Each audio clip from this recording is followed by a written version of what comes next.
毎日頑張っている人ほど実は何も変わっていません。頑張ってるのに変わらないって言われるとちょっと怖いです。仕事終わりも一応疲れてるし、やることはやってるつもりなんですけど。その感覚は自然ですが、行動と変化は別物として考える必要があります。例えば仕事が終わった後、なんとなくスマホを見て一日が終わる流れがあります。それ、ほぼ毎日そうかもしれません。気づいたら時間が過ぎています。頭の中ではいろいろ考えてるつもりなんですけど、結局何も残ってない感じがします。つまり考えているつもりでも整理されていない状態が続いているということです。この違いが日々の積み重ねに大きな差を生みます。この動画では毎日頑張っているのに変わらない人に向けて重要な視点をお伝えします。自分のことを言われている気がしてちょっとドキッとしています。でも正直何を変えたらいいのかはまだよく分かっていません。その答えの一つが紙に書くというシンプルな行動です。この本を読むとあなたの思考の整理力が変わります。思考の整理ってそんなに大事なんだろうかって少し疑問もあります。でも確かに頭の中がぐちゃぐちゃなまま動いてる感じはあります。整理されていない思考は行動を止める原因になります。だからこそ外に出すことが重要になります。今回紹介するのはすごいジャーナリングという一冊です。ジャーナリングって聞いたことはあるけど、具体的にはよく分かっていません。日記みたいなものなのかなって思ってましたが、それでいいんでしょうか。日記に近いですが、目的は感情や思考の整理にあります。著者は菊池大樹さんと青井碧さんで、思考整理の方法を具体的に解説しています。ここを勘違いすると、どれだけ頑張っても変わりません。それってかなり重要なポイントってことですよね。もしかして自分はずっと間違った努力をしてたのかもしれないって不安になります。努力の量ではなく、思考の扱い方が結果を左右します。書くことで初めて自分の状態を正しく理解できるのです。この動画では本の要点を3つに分けて紹介します。3つに分けてくれるならちゃんと理解できそうで安心します。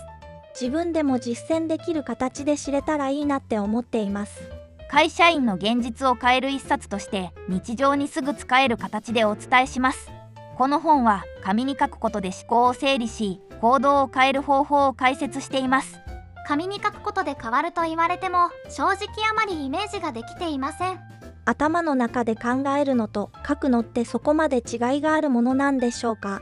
違いはとても大きく、頭の中の情報を外に出すことで初めて整理が始まります。つまり見える形にすることで思考は初めて動き出します。本書ではジャーナリングという習慣を通して思考を整える方法が紹介されています。ジャーナリングって習慣にするのが難しそうで続けられるか不安になります。最初はやる気があっても気づいたらやらなくなることが多いんですよね。難しいことはなく、短い時間でできるシンプルな方法から始めることができます。だからこそ日常の中に自然に取り入れることができます。例えば頭の中のモヤモヤをそのまま詩に書き出すという方法があります。もやもやって言われても何を書けばいいのか迷ってしまいそうです。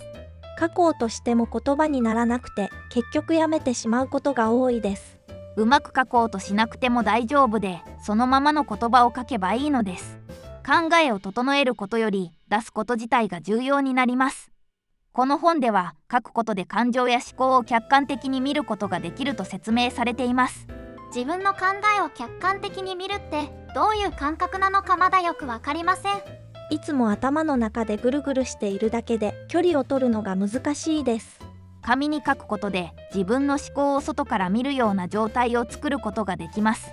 その状態が冷静な判断や行動につながります。ここで大事なのは、書くことは特別なスキルではないという点です。自分は文章を書くのが苦手だから無理かもしれないって思っていました。うまく書けないと意味がないんじゃないかと感じてしまいます。ここを勘違いすると、どれだけ考えても前に進めません。必要なのは上手さではなく、正直に書くことだけです。本書では具体的な書き方の例や続けるための工夫も紹介されています。やり方が具体的にわかるなら自分でもできそうな気がしてきます。でも実際の生活の中で続けられるかどうかが一番不安です。短時間でできる仕組みや習慣化のコツが丁寧に説明されています。だからこそ無理なく続けることができるのです。この本を読むことで自分の考えを整理し、行動につなげる力がわかるようになります。頭の中が整理できたらもっとスムーズに動けそうな気がします。今までなんとなく止まっていた理由が見えてきそうで少し期待しています。思考が整うことで迷いが減り、選択がしやすくなります。それが日々の行動を変えていくきっかけになります。最初のポイントは、考えているつもりが一番危険だという点です。考えているつもりって言われると自分も当てはまってる気がして少し怖いです。確かに頭の中ではいろいろ考えてるけど、整理されてる感じはあまりないです。仕事が終わった後、なんとなくスマホを見ながら一日を終えることが多くあります。その時間の中で頭の中では反省や不安をぼんやり考えている状態です。でもそれってちゃんと考えていることになるんでしょうか。考えているつもりでも後で振り返ると何も覚えてないことが多いです。同じことを毎日繰り返してる気がして少し焦げる気持ちもあります。ここを勘違いすると、どれだけ時間を使っても前に進みません。なぜなら思考は形にしないと残らないからです。頭の中の思考はとても曖昧で流れやすい特徴があります。言葉にしようとするとうまくまとまらなくて途中でやめてしまいます。結局そのままにしてしまってまた同じことを繰り返してしまいます。だからこそ紙に書くという行動が重要になります。書くことで思考は初めて形として残ります。例えば今日もやもやしたことを一つだけ書くという方法があります。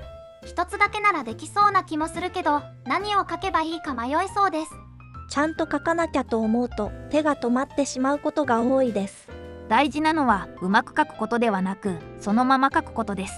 思ったことをそのまま一行でも書くことに意味があります。書くことで自分が何に悩んでいるのかがはっきり見えてきます。頭の中だけだと曖昧だったものが急にリアルに見えてくる感じがします。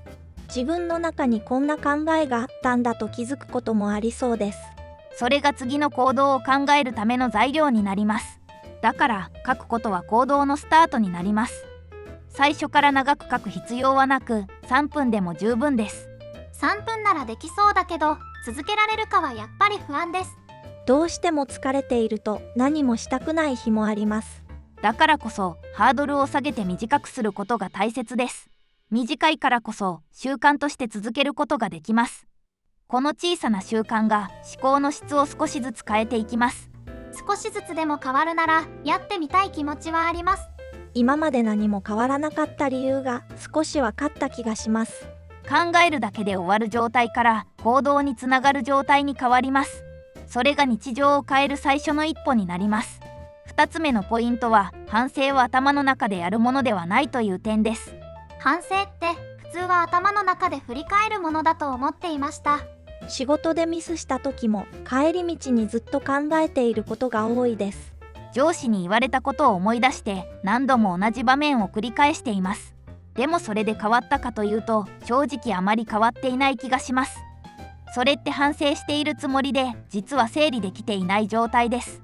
確かに同じことを何度も思い出しているだけで前に進んでいない感じがあります。また同じミスをしたらどうしようって不安ばかり大きくなります。ここを勘違いすると同じミスをずっと繰り返してしまいます。なぜなら原因がはっきりしていないからです。頭の中だけで考えていると事実と感情が混ざってしまいます。あの時の言い方が悪かったのか、それとも準備不足だったのかわからなくなります。結局なんとなく自分がダメだったとしか思えなくて落ち込んでしまいます。だからこそ紙に書いて分けることが大切になります。事実と改善点を分けることで初めて次に進めます。例えば何が起きたかとどうすればよかったかを分けて書きます。2つに分けるだけならできそうですが、ちゃんと書けるか少し不安です。どうしても感情が先に出てしまってうまく整理できない気がします。最初はうまく書けなくても大丈夫で、シンプルに書くことが大切です。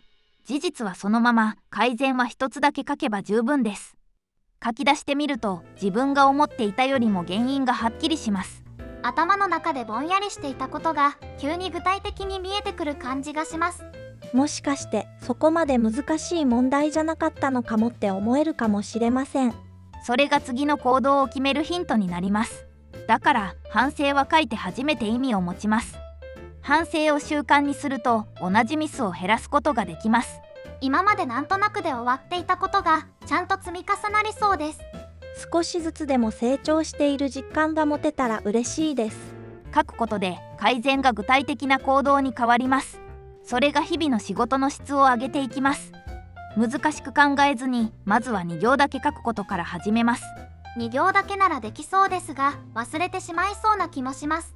忙しいと後回しにしてそのままやらなくなりそうです。だからこそタイミングを決めておくことが大切です。仕事終わりに書くなど習慣にしやすい形にします。この小さな振り返りが大きな差を生みます。今まで見逃していたことに気づけるようになりそうです。自分でも変われるかもしれないって少し希望が出てきました。反省を形にすることで成長は加速します。それが毎日の仕事を変えていく力になります。3つ目のポイントは、行動できない原因は能力ではないという点です。行動できないのは自分の能力が足りないからだと思っていました。将来のことを考えると不安になるけど、何をすればいいのかわからないです。やりたいこともある気がするけど、はっきりしなくて動けません。気づいたら時間だけが過ぎていて、何も変わっていない感じがします。それは能力の問題ではなく、思考が整理されていない状態です。やることがわからないまま動こうとしても、結局止まってしまいます。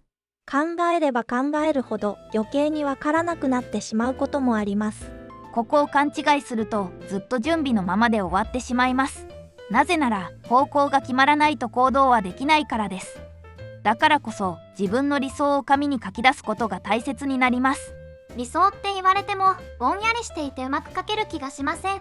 なんとなくこうなりたいはあるけど、言葉にするのが難しいです。完璧に書く必要はなく、思いつくままに書けば大丈夫です。むしろ具体的に書くことで初めて見えてくることがあります。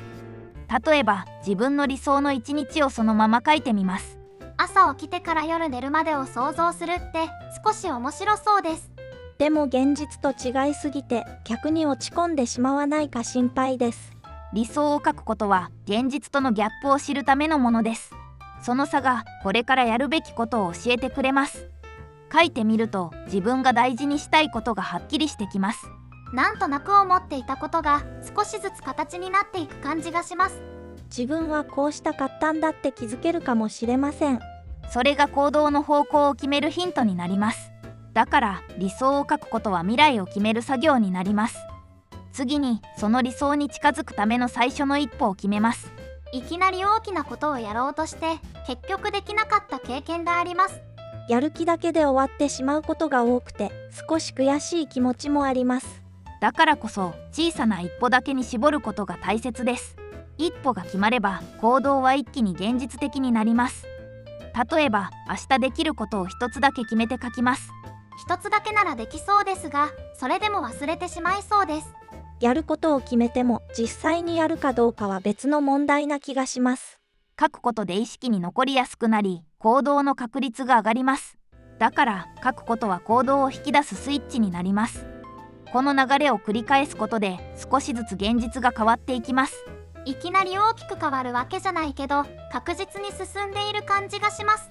今まで止まっていた時間が少し動き出しそうな気がします。思考が整理されることで迷いなく動けるようになります。それが未来を変えていく力になります。この本の中で印象的なのは、書くことで自分の本音に気づけるという点です。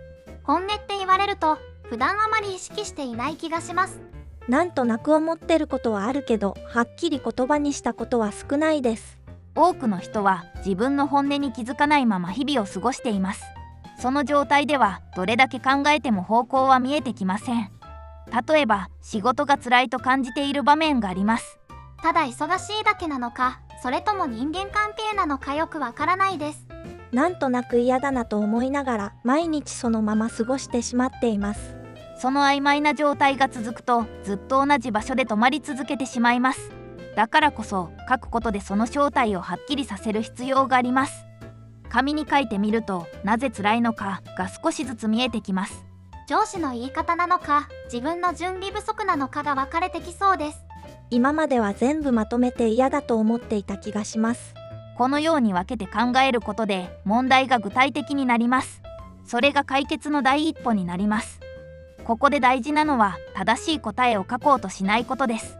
間違ったことを書いたら意味がないんじゃないかと感じてしまいます。どうせ書くなら正解を書かなきゃと思ってしまいます。ここを勘違いすると本音は絶対に出てきません。本音は正しさではなく正直さからしか出てこないからです。例えば本当はやりたくないと書くこともあります。そんなことを書いていいのかと少し怖く感じます。周りに知られたらどう思われるか気になってしまいます。でも紙に書くだけなら誰にも見られることはありません。だからこそ自分にだけは正直でいることができます。書いていくうちに自分の中の本当の気持ちが少しずつ見えてきます。今まで見て見ぬふりをしてきたことに気づいてしまいそうです。でもそれに気づくのが怖くて避けてきた部分もあります。その気づきがこれからの選択を変えていきます。だから書くことは自分と向き合う時間になります。この本ではそうした気づきを積み重ねることの大切さが語られています。一回書いただけで変わるわけではないんですね。続けることで少しずつ変わっていく感じなんでしょうか。日々の小さな気づきが積み重なることで大きな変化につながります。それが自分の生き方を少しずつ変えていきます。書くというシンプルな行動が自分を理解するきっかけになります。こんなに簡単なことで変わるなら試してみたい気持ちが出てきます。難しいことをしなくてもいいと思うと少し安心できます。